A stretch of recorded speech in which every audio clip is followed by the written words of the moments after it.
Welcome to XSTEM All Access.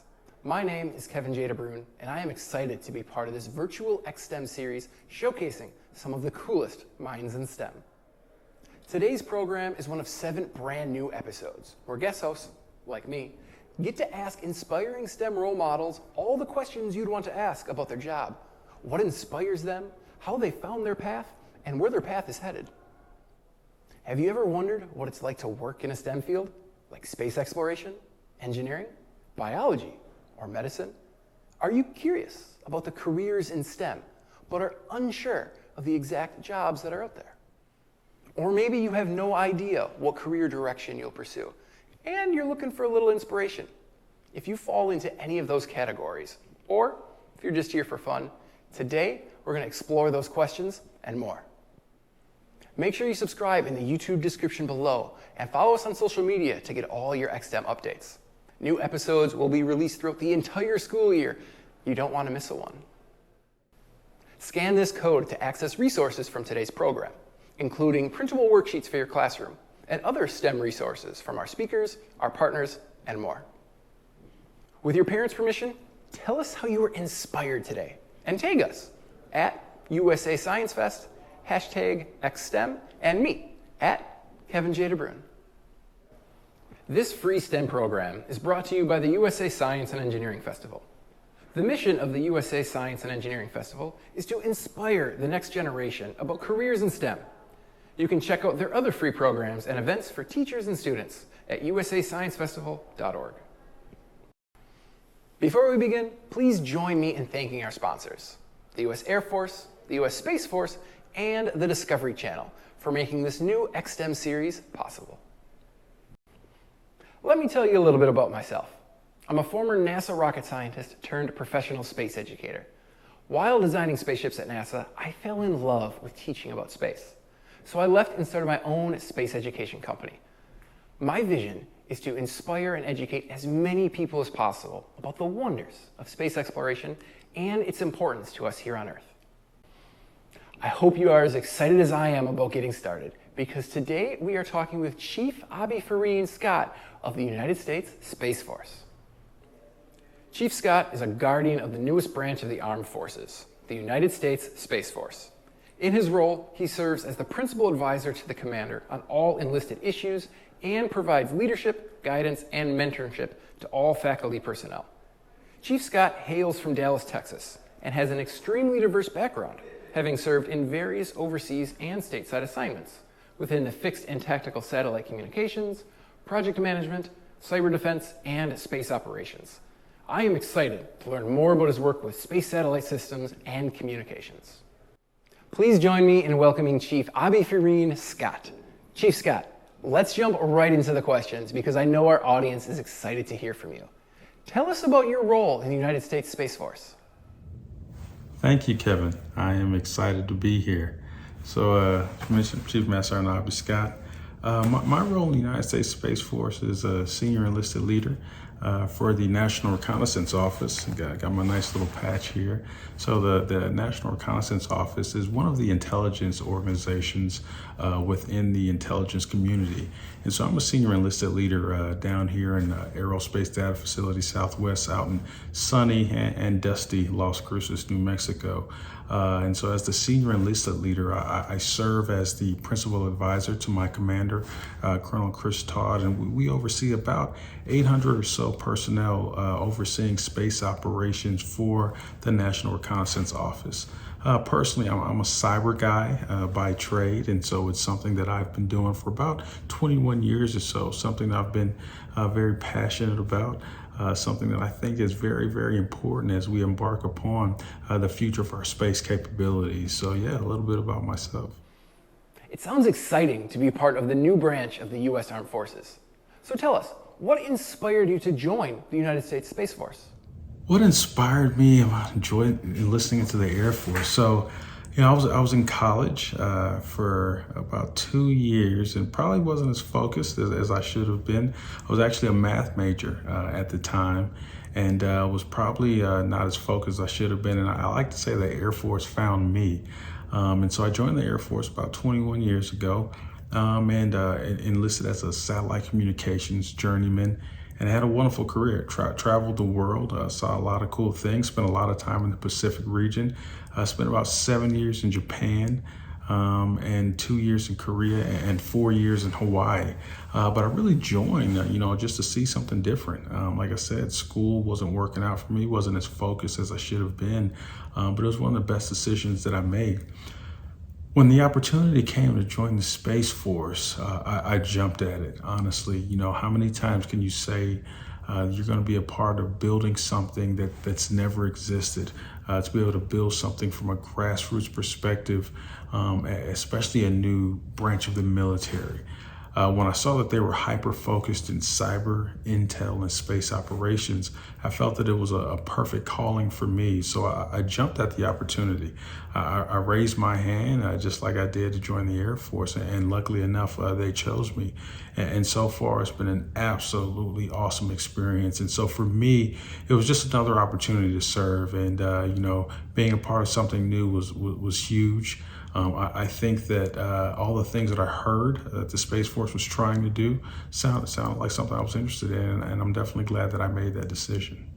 It's so interesting to hear what inspired you on your journey to the Space Force. Did you have any mentors or role models growing up? Have any role models or mentors growing up? Absolutely. For me, my dad was a big role model for me, as well as my neighbor.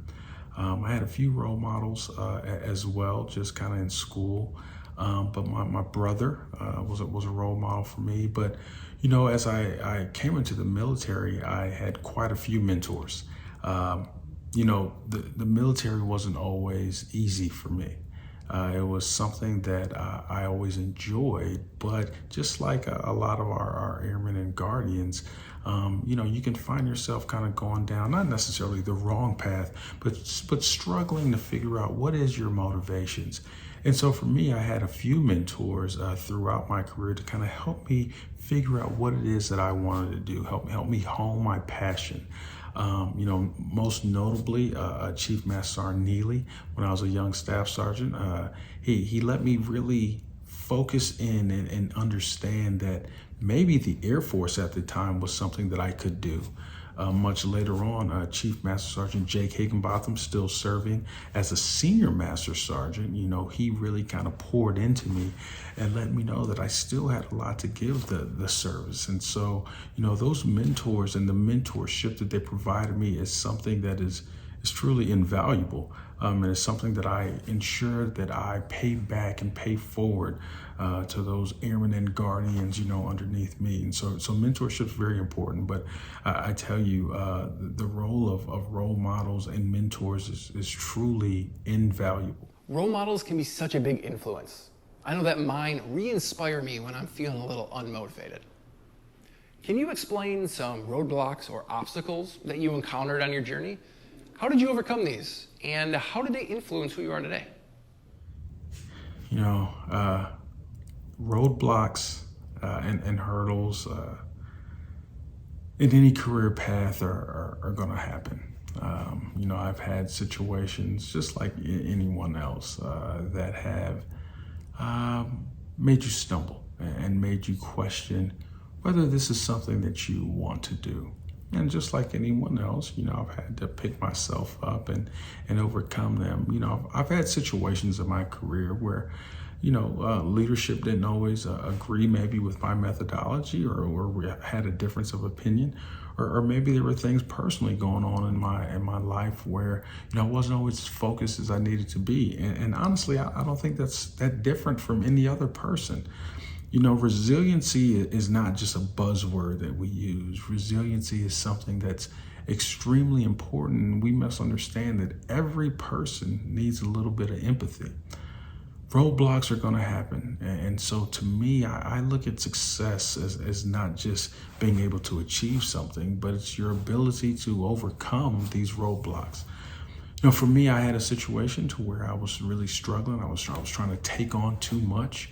I didn't realize that I was suffering from a lot of stress and anxiety, and just trying to be in an organization to where, as the senior enlisted leader a few years ago, you're trying to be everything for everyone.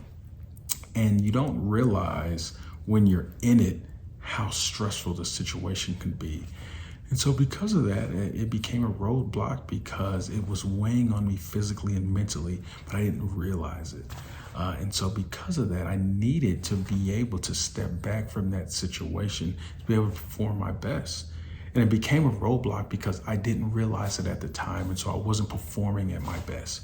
You know, the analogy people like to use is like a frog, right? If you throw a frog into boiling water, they're going to jump out. They know they're in boiling water, so they immediately jump out. But if you throw a frog into lukewarm water and gradually turn the temperature up, well, they eventually die because they don't recognize that the water is gradually rising.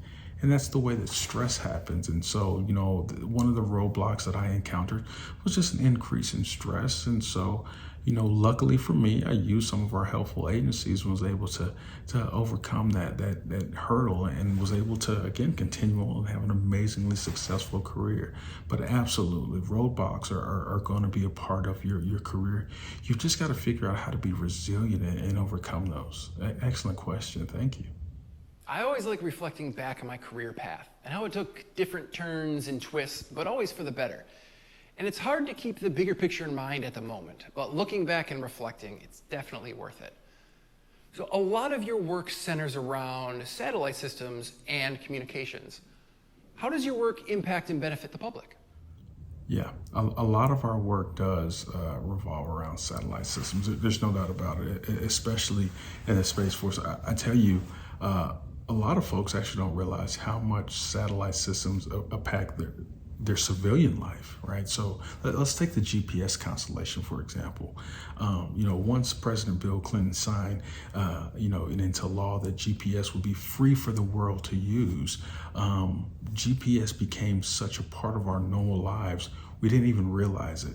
Now, of course, you recognize that GPS is a technology used for navigation, but it's really the timing or synchronization that GPS is most useful for. So for example, banks and the stock market and the agriculture industry use GPS timing or synchronization, right, for their industry. And so therefore, if the GPS constellation were to fall, it would really hurt our financial industry.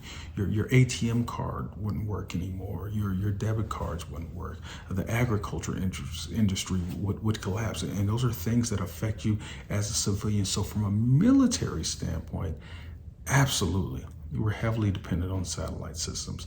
It's imperative we understand that. And in fact, that's one of the reasons that we created the Space Force.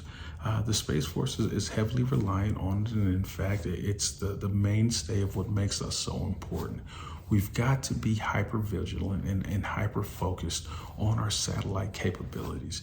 The Space Force is going to get after those things. It's going to make us more efficient, make us more capable, make us more combat ready so that our satellite systems can be more focused to be able to deter our enemies as we focus on the future, especially the capabilities that our aggressors are developing day in, day out. Great question, though. Awesome.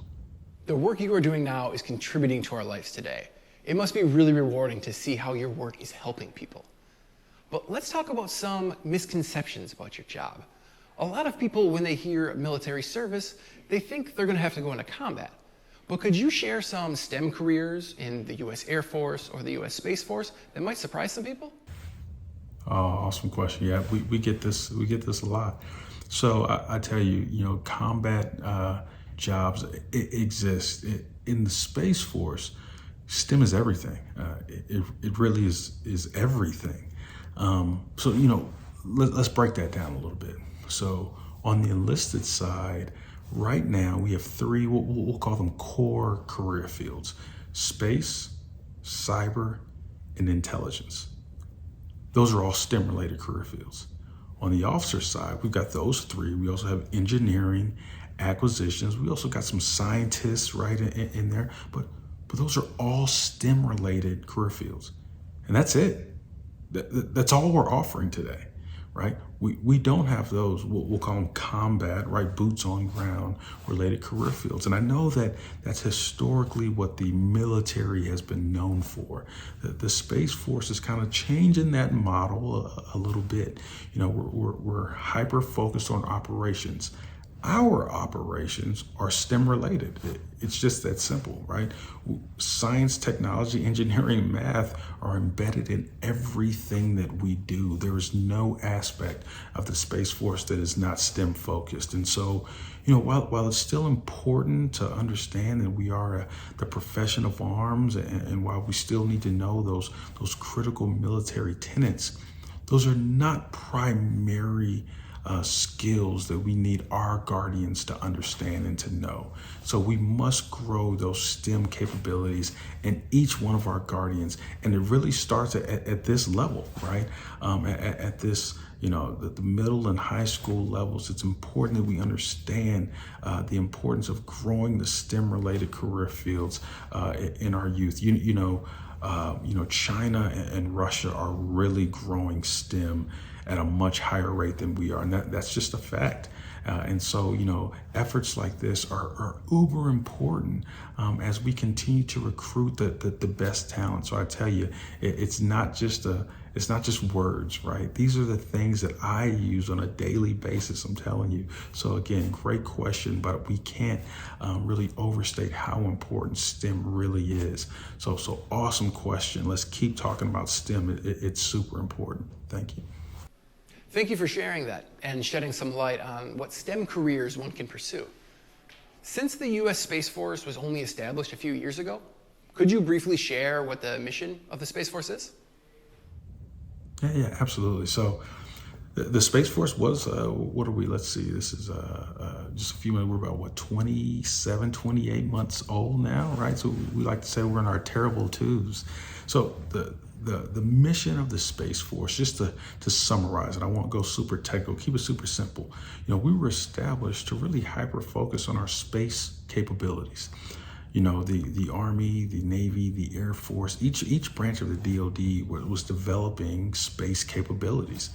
But in order to keep up and surpass the capabilities of our adversaries, we had to really create more efficiencies within our acquisitions and operational processes. It's just that simple. So we had to establish a force, a singular service that was able to do that. And so the Space Force was established to basically create a consolidated effort in establishing command and control capabilities for our space domain. We do see space as a warfighting domain, right? The Army understands that the land domain is a warfighting domain. The Navy understands the sea domain is a warfighting domain. The Air Force understands that the air is a warfighting domain. We understand that the space domain is a warfighting domain. So we must establish a service that can combat that. So that's why the Space Force was stood up. Great question. Wow, what an amazing opportunity that you had to be part of the brand new branch of the U.S. Armed Forces. Can you tell us what is the meaning of the motto of the Space Force, Semper Supra? Semper Supra, always above. And that's what it means, always above. It's Latin, of course, but it's awesome. And it's simple, but it really speaks to what the Space Force's mission is really to be. Always above. We're always going to be there. We're always going to have the capabilities for our war fighters to be above. We're always going to be that support, that enabling entity to provide the capabilities that not just our war fighters, but our civilians, right? That our really everyone that we're supporting needs. So Semper Supra is the motto that truly embodies the mission of the Space Force. Always above. We have to be always above. That's what we got to do. That's our focus, and I guarantee you we're always going to carry that out. So Semper Supra, always above, love it, live it. It's absolutely what we're going to do. It's awesome. Great question. I couldn't think of a more appropriate motto for the U.S. Space Force than always above. Now here's a question just for fun. What do you like to do in your free time? What do I like to do in my free time? So I've got 6 kids. So what I like to do is try to maintain my household. But seriously, I'm a big golfer. I'm a big sports guy. I'm a big Cowboys fan. Any Cowboys fans out there? Yeah, if not, you should be, right? Big Cowboys fan, but again, big golfer. Pretty good at golf. I'm a 4 handicap. So yeah, get out there. Don't golf as much as I'd like to, but yeah, definitely a big golfer. Big sports guy. I watch a lot of sports. I read a lot. Big reader. My favorite books, because I don't want to make it all about sports, but my favorite books, I like The Alchemist. That's a great book. It worked for me. Colin Powell's book, awesome book. The Tipping Point and Outliers by Malcolm Gladwell. Really, any book by Malcolm Gladwell is going to be on my list. Outstanding books. But yeah, I'm a big reader. Big golfer, sports guy, and raising 6 children. I think that's enough. Yeah, those keep me pretty busy. So yeah, and somehow figure out how to be a Chief Master Sergeant in the Space Force. I don't know. We get it done. Good question. Thank you for sharing that with us. For our last question, can you give us one final takeaway thought that the students can leave with? Oh, one takeaway. All right. So, my one takeaway is this. You are the future. And the future is what you make it. In 10 years from now, I'll no longer be wearing this uniform.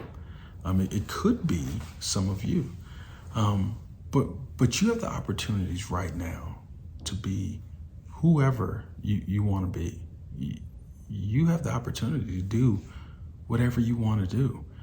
It's not too late, and in fact, this isn't even the beginning. This is the pre-beginning, right? You have the opportunities right now to determine your futures. Your goals, your dreams, your aspirations are right there for you. If you want to be a doctor, hey, be a doctor. You want to be a lawyer, be a lawyer. You want to be an astronaut, be an astronaut. You want to join the space, join the space. You can do whatever you want. And so what I will tell you is, don't let outside and external influences negatively influence you to do something that you can do. So I will tell you, take the bull by the horns, whatever cliche term you want to hear, and do it. I tell you, I look back on my time and when I was in your seat, and I say that, it was some of the best time of my life for sure. But the future is definitely yours, and I definitely tell you to take advantage of it. Well, I couldn't think of any better way to end our talk today than with those inspiring words. So thank you, Chief Scott. I really enjoyed hearing your story and about your work. Thanks also for sharing how the Space Force impacts our daily life, and for sharing your personal story, which definitely inspired some of our viewers. Your job as a Space Force Guardian is truly making this world a better place. Hey, yeah, so this was awesome. Thank you to USA Science and Engineering Festival for hosting the XSTEM event. This was awesome. It really was. Thank you for everyone for attending. This was great. Everyone from around the world. Awesome event. Things like this, events like this are really the important things from a STEM perspective that really get the energy going, especially around topics as important as this. So thank you for allowing me a few minutes to come and talk to you. Again, Kevin, thanks for moderating. Great job, buddy. Over to you. Please let me know if I can ever help again. Awesome. Thanks again. Everyone, make sure you go and check out the United States Space Force on social media and online to keep up with their amazing work. But don't go anywhere just yet. We're going to hear a little bit more from our partners, the U.S. Air Force and the U.S. Space Force.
Make sure you check out the Air Force and Space Force online and follow them on social media to keep up with all the amazing things they are doing. Thank you again to the United States Air Force, the United States Space Force, and the Discovery Channel for making this XSTEM All Access series possible. Stay tuned for more episodes this fall, including a special guest speaker from the Discovery Channel. And thank you for tuning in today. Don't forget to subscribe to our YouTube channel in the description below and follow us on social media to stay up to date with XSTEM and see when the new episodes are coming out. You don't want to miss any. Plus, you'll get access to fun weekly content for students and teachers, such as STEM trivia for students, classroom tips for teachers, and so much more. Scan this code to access resources from today's program, including printable worksheets for your classroom and other STEM resources from our speakers, our partners, and more.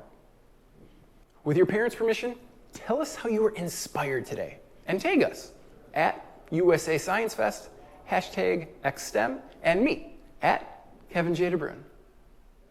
I hope you enjoyed today's program. This episode and the entire series is available on demand at no cost. Check it out at usasciencefestival.org. I had a blast being your host today. Be sure to join us for the next Back to School XSTEM episode coming in September, featuring NASA oceanographer Josh Willis and hosted by my friend and fellow scientist, Dr. Tracy Finara. But don't sign off just yet. You're going to want to stick around to the end of this video for a fun trivia game that you can do in your classroom or at home. Have fun.